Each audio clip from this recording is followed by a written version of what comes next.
ஒரு நாள் ஏரோது ராஜாவுக்கு பிறந்த நாள் வருது, சரியா? ஜென்ம நாள் வருது.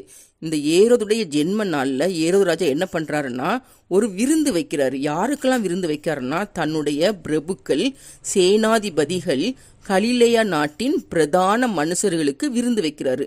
அந்த விருந்தில் ஏரோதியாளுடைய மகள் நடனம் ஆடுறா. அதை பார்த்துட்டு ஏரோது ராஜா அவனோட கூட பந்தி இருந்தவங்க எல்லாரும் சந்தோஷப்படுறாங்க. அப்போ ஏரோது ராஜா என்ன சொல்றாருன்னா அந்த பெண்கிட்ட, நீ என்னிடத்துல எதை கேட்டாலும் அதை நான் உனக்கு தருவேன், ராஜ்யத்துல பாதியை கேட்டா கூட நான் அதை உனக்கு தருவேன்னு சொல்றாரு.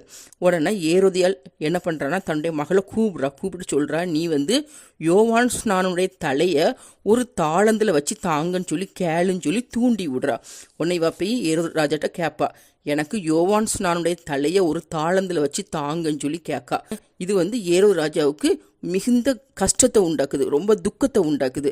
ஆனாலும் எல்லாருக்கும் முன்னாடியும் இனி என்ன கேட்டாலும் தருவேன்னு சொல்லியிருக்காருல்ல, அதனால இந்த ஏரோது ராஜா என்ன பண்றாருன்னா சேவர்கள்ட்ட சொல்றாரு, நீங்க காவல் கூடத்துல போய் யோவானுடைய தலையை வெட்டி அந்த தலையை நீங்கள் ஒரு தாளந்தில் வச்சு இந்த பெண்கிட்ட கொடுங்கன்னு சொல்கிறாரு. ஒன்று அதே போலயே ஒரு தாளந்தில் யோவானுடைய தலையை வச்சு கொடுக்குறாங்க. அவள் அதை தன்னுடைய தாயாகிய ஏரோதியாள்கிட்ட கொண்டு கொடுக்குறா. அதுக்கப்புறம் யோவானுடைய உடலை அவருடைய சீசர்கள் அடக்கம் செய்தாங்க.